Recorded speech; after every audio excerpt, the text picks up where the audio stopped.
Thank you. Yeah, Nice to be welcome to here. Thailand again. It's so nice to be here. Thanks. Yes, 10 years already. Okay. And last night you have the concert in Bangkok. How do you feel? Oh, it was fantastic.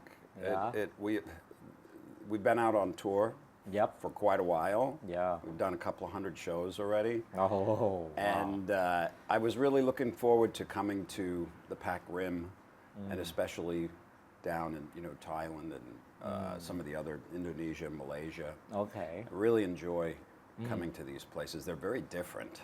Oh, really? Yeah. There's that cultures and stuff, but they're incredible music fans, and especially here in Bangkok. Last night was just fantastic. They were so supportive, Wow. and it was a lovely evening. Yeah, that's all love you. Believe me.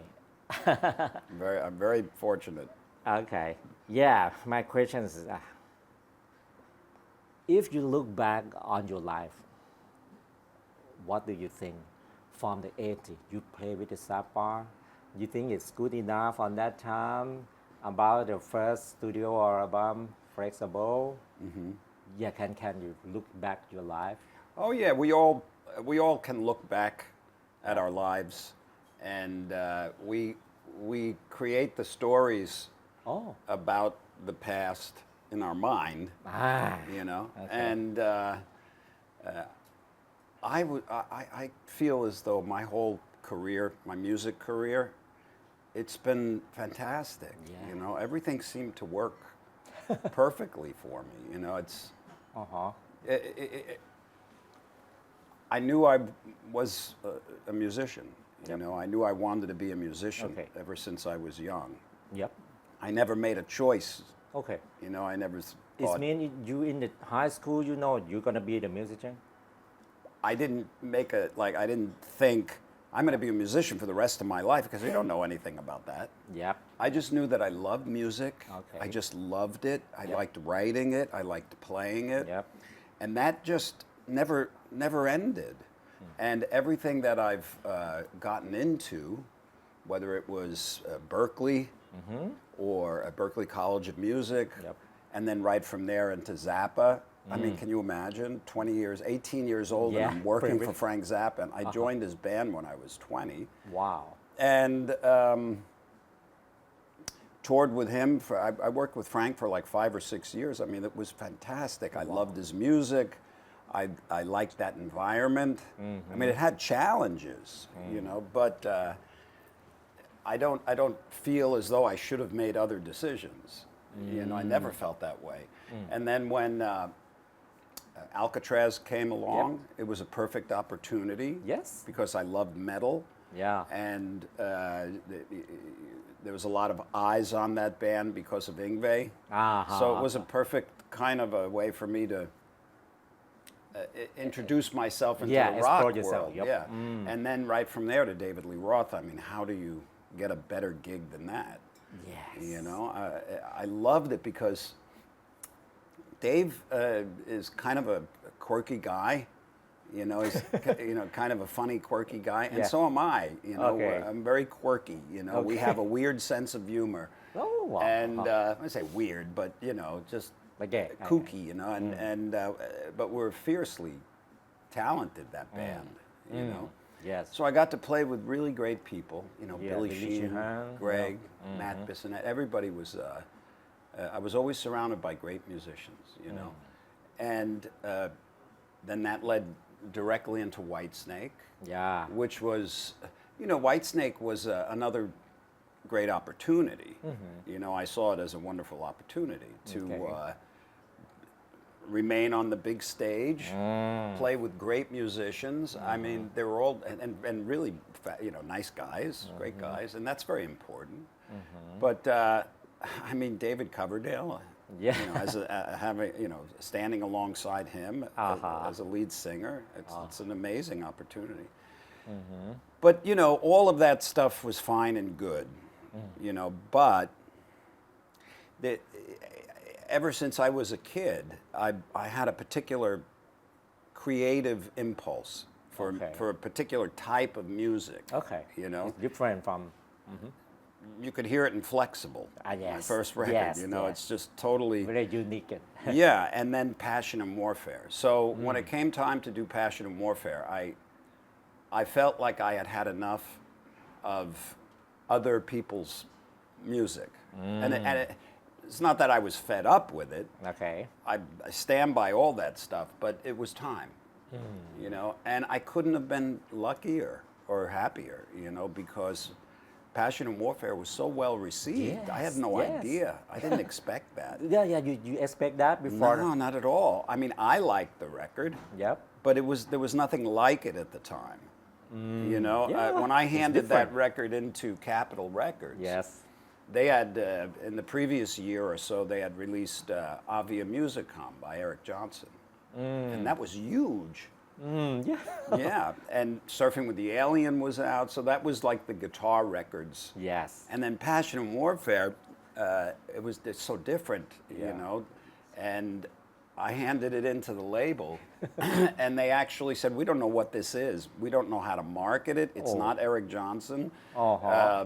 We're not going to market it, Okay. and we're just going to put it out.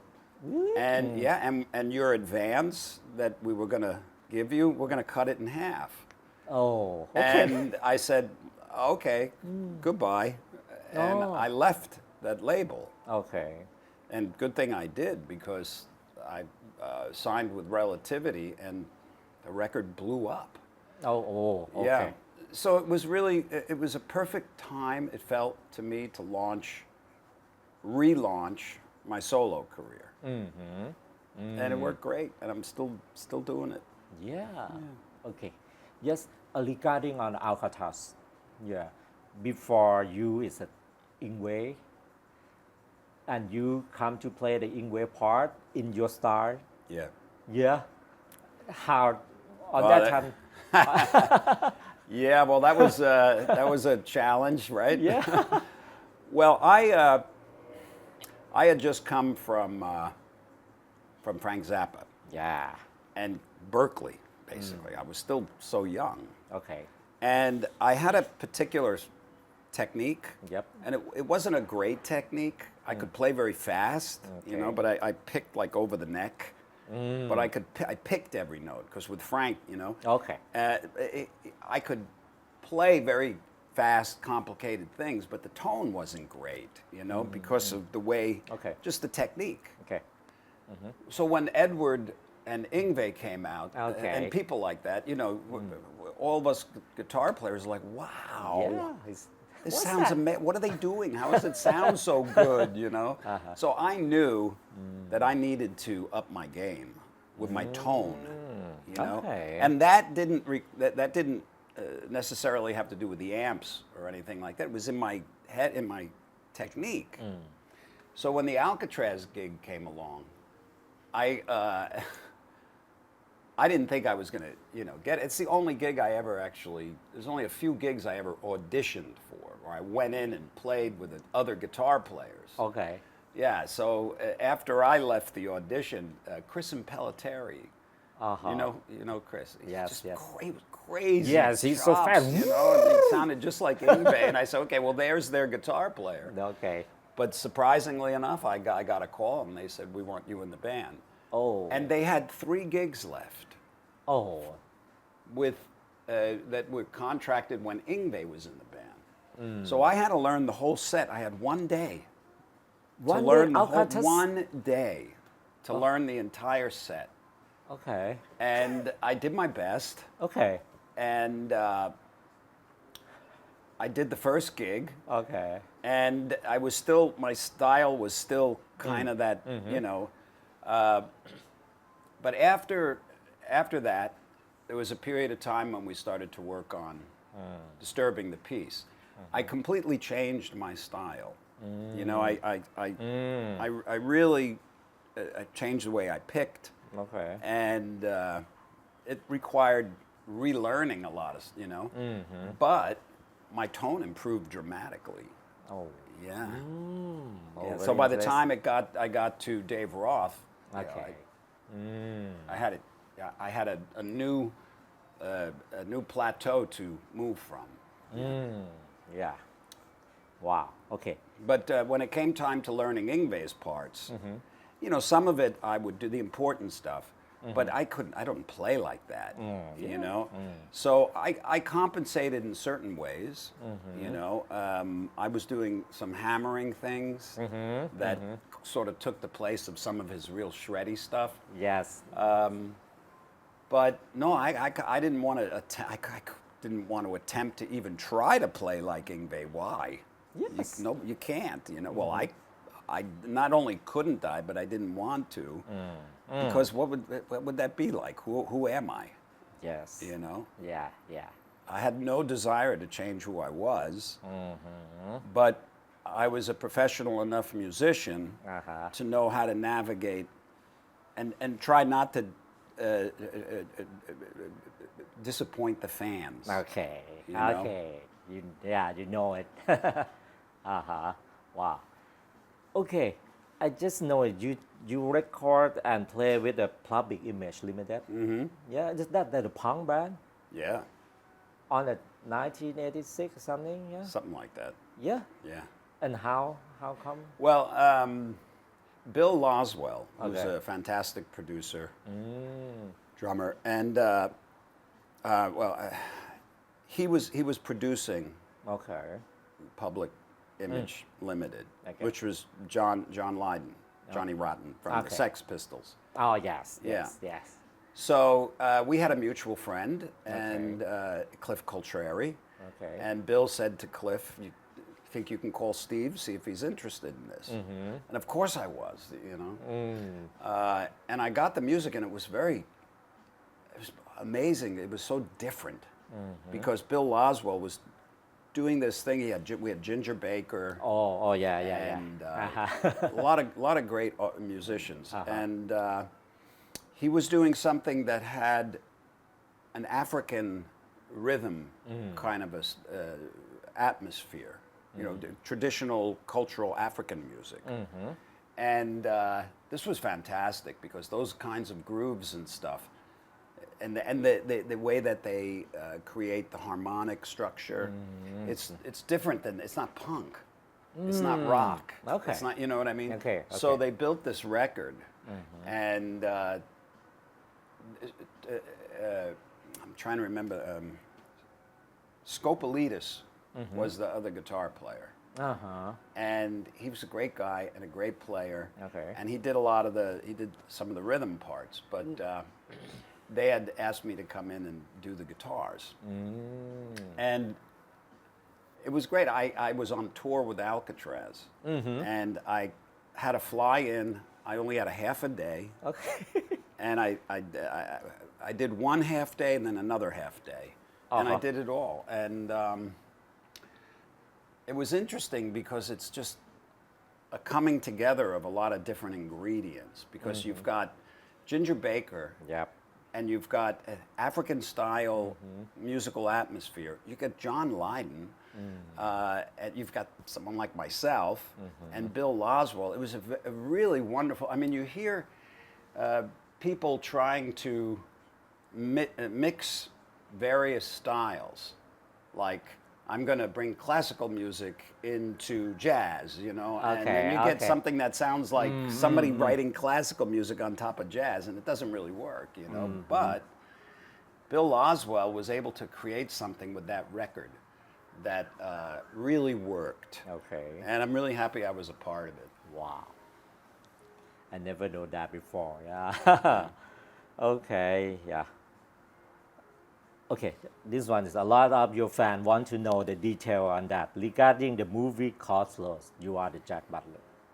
Yeah. Have a very fantastic guitar battle in the movie. Yeah. On the last part of the Laugh Marshall played copy your part.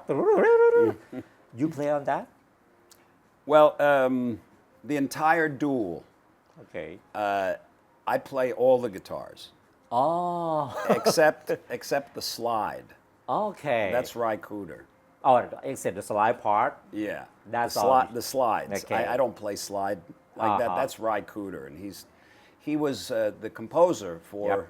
the music for the film, and he called me.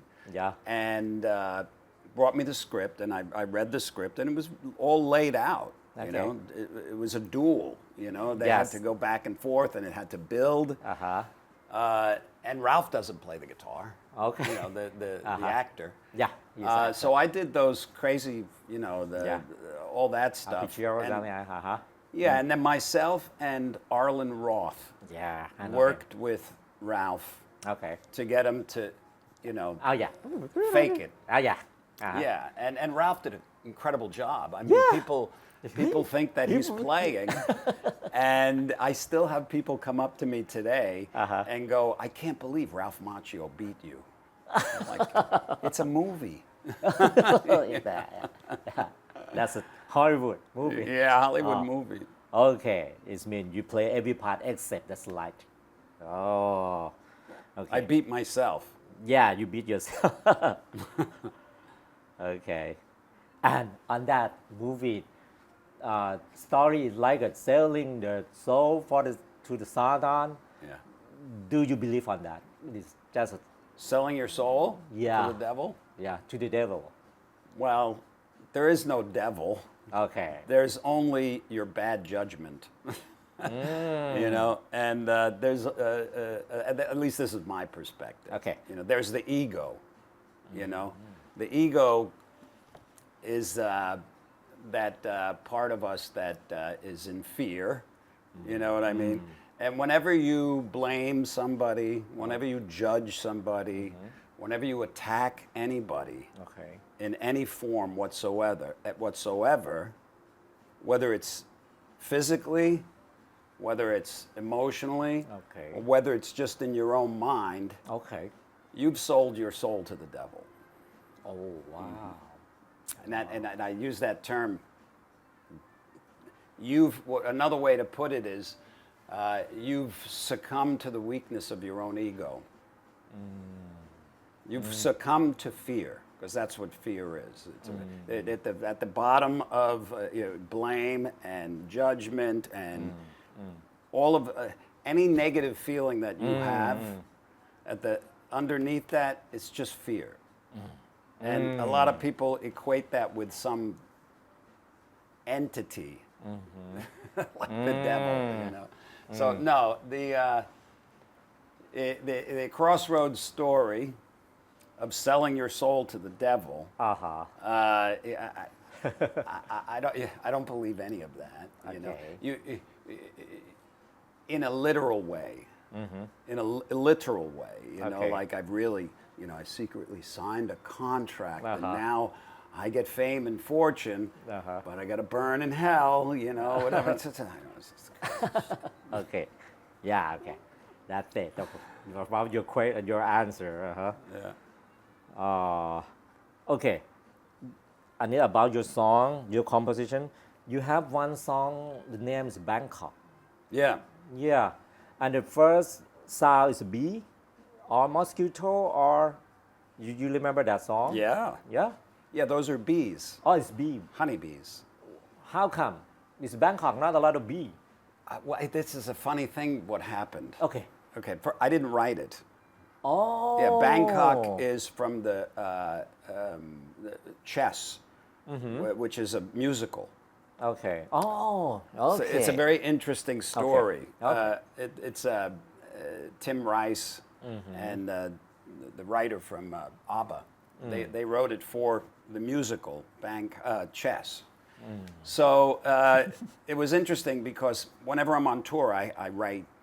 You know, in the Okay. past, before computers and everything, I would just write all the music, you know. And then I'd get home after a tour and I'd have a stack of music and I'd go through it and I'd say, oh, there's something nice, you know, I think I'll record this. Okay. And I found this piece of music that I wrote on David Lee Roth tour. Okay. At the beginning of Eat 'em and Smile, you know. Oh. And I was like, you know, I had all the parts. I had the drums, I had everything. So I said, oh, okay. And I recorded the whole thing, and I made it the first movement of the Fire Garden Suite, so it's this huge piece of music.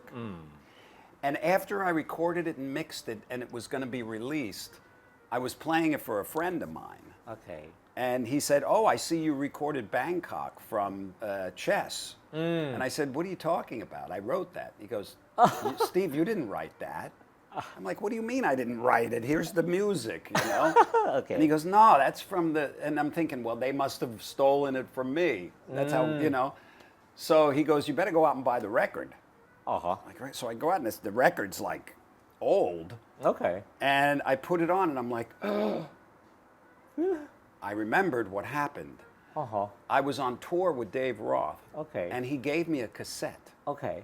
And he said, learn this little piece of music and teach it to the band. Okay. So that you could play it in between changes of the set. Because we were doing, like, playing these drums and stuff. Okay. And I said, okay, so I transcribed it all. Oh. And we never ended up doing it, and I threw it in my pile. Okay. I didn't even know it was from Chess. Oh. So when I heard it, I was like, oh. No. So I didn't write it. Okay. So I had to get permission. Oh, very funny story. Yeah. And I've been asked before about why do you have flies in a song called Bangkok? You know, there was some people were a little upset about that in Bangkok, you know, and I'm like, no. Oh, okay. No, those are bees. Okay. Because I like the way they sound. Oh, yeah. You know, and it grows and it builds. They're not flies. Yeah, and then it grows into the song Bangkok, which I unfortunately didn't write because it's a really cool piece, but I did a great arrangement of it. Yes, absolutely. Yeah. Okay, and the song, your super famous song, For the Love of God, what is meaning? You have a meaning on that? Well, it's a song of appreciation. Okay. And gratitude. Okay. And longing. Yeah. I've always been a seeker after truth, you know. Okay. I'm one of these people that always wanted to know what's going on. Okay. You know, like, what is going on here? You know, what is this, you know, what? You know, Okay. I was one of those people that always felt, okay, I didn't design this body, and I certainly didn't make it. I was just put in it, you know. So I always was kind of trying to figure that out, you know. I guess it's the eternal question, you know. So through that, I started to, I discovered the study of spirituality, you know, the spiritual practices, and it really resonated with me. Okay. So within that, there's a lot of emotion, you know, because now you're seeking for what is God, you know, and trying to find this out, you know, like what is it? So there's this longing, because instinctually I knew that there was a place in me and in everybody that was completely void of any fear, of any anger, of anything, and it was it was free from the world, so to speak. Okay. You know, when I say free from the world, I mean you free yourself in your own mind from feeling like the world has any power over you. You know, because it doesn't in reality, unless you give it your power. So the song For the Love of God came at that period when I was passionately seeking, you know. So when you write music, when you paint, when you write poetry, when you do anything, it reflects your state of mind at that time, you know. And this is our expression, you know, whenever we are doing anything creative. So for me at that time, For the Love of God was it was a reflection of my deep yearning for truth. And that's what came out. Okay. And of course, I wanted to shred. yes, absolutely. Okay. And do you believe in God? Well, I mean, you have to be more specific. You know, do I believe in God as an entity that's separate from who we are? Like something that's separate? No. No. God is the light in which you see, the awareness that you are. Oh. I think we can't fathom or Okay. intellectualize or discuss. It's sort of like Okay. a fish in water Okay. going to the other fish. What do you mean water? What is this that I hear about water? Everybody's saying that it's surrounding you and it's in you and it's everywhere. I don't see water. You know, that's kind of like that. If you be a fish, yeah. Yeah. So do I believe in God? I don't use the word because it has so much baggage. You know, God is not something that's separate from you. You're not separate from it. It's not outside of you. So this is something that can be discovered when you're a guy or person that wants to know what's going on, and you look hard enough. Oh, okay. Yeah. That's clear for me. Okay. And how about Hydra? Is really talk of the town, your guitar and your music. Yeah. Which one came first? Your music came first? Okay, I decide this guitar, or guitar came first, you decide the music? No, it all came in one Oh. download. You Oh. know, it took years because it started out with seeing Jimmy Page play Okay. a double neck. Yeah, double neck. You know, and then I started making. I was totally fascinated with multi-neck guitars, and I started having many made. But at one point, it all kind of came together that I want to create an instrument that can carry an entire piece of music. So I needed a bass. I wanted 7-string tuned down, 12-string, harp strings, guitar synthesizer. It's a very complex instrument. And I was in a position where I could have it built Okay. because the people at Ibanez were totally into it. So the idea came, and it was to have an instrument. And I knew I needed first and foremost a nice piece of music. It had to be a good piece of music with a nice melody, you know, because otherwise it's a gimmick, you know. Oh, yeah. And I could see myself in my mind's eye Okay. playing it, you know, navigating a melody and all the different things, and it just became an obsession, sort of. You know, so that's passion. Okay. You know, so then I took 6 years Oh. to have the guitar built, Okay. and then when I finally got it, it took me a year before I started playing it. You know, because it was Okay. frightening. You know. Oh, wow. But then when I finally sat behind the Hydra, I spent 6 weeks writing and recording the song. Oh. And then it took me a month or so to be able to stand up and play it Okay. with the waist strap. Oh. Yeah, for the video. Okay. Because I knew I had to make a video because it had to be seen Yes. to be understood and for the entertainment value. And it's much cooler to see it, you know. Yeah. So it was very difficult to stand and play it, but I got it to that point. But now that we take the Hydra on tour, I don't stand and play it. It's on a stand. Yeah, because it's too dangerous, you know. Yes. I think it's a very good idea. Put on the stand. Yeah. You play. Okay. Yeah. I never see you use a wireless guitar. Yeah. Why? I've tried, You and don't I've like? tried, and I've tried, and I've tried, and I've tried, and I've tried many times with every system out there. And I've tried the best, and I've tried the newest, and every time it came along. And at times it was okay, you know, Okay. it could work for me, but there's always a price to pay. You know, there's dropouts, there's the tone changes a little bit. And for what I do, I don't need to be that free. Oh, okay. You know? Okay. So you just plug in to the cable, and you know that it's going to work. Oh, yeah. You know, and it's going to sound Yeah. the way it should. I'm not opposed to using wireless as under the right circumstance. Like going out into the audience or something, or if I'm on a big stage with a rock band, running, running, stuff like that. But not, my show, I can use a cable and it sounds the best. And it's the most dependable. Okay, and regarding the kid playing guitar, in the YouTube, in the everything, he's very good now, maybe the 10 years old.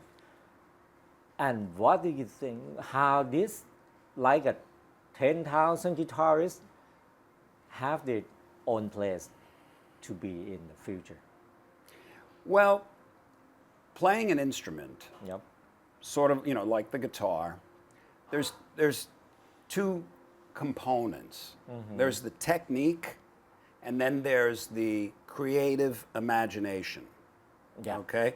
The technique gives you the ability, it's the foundation for your imagination expression.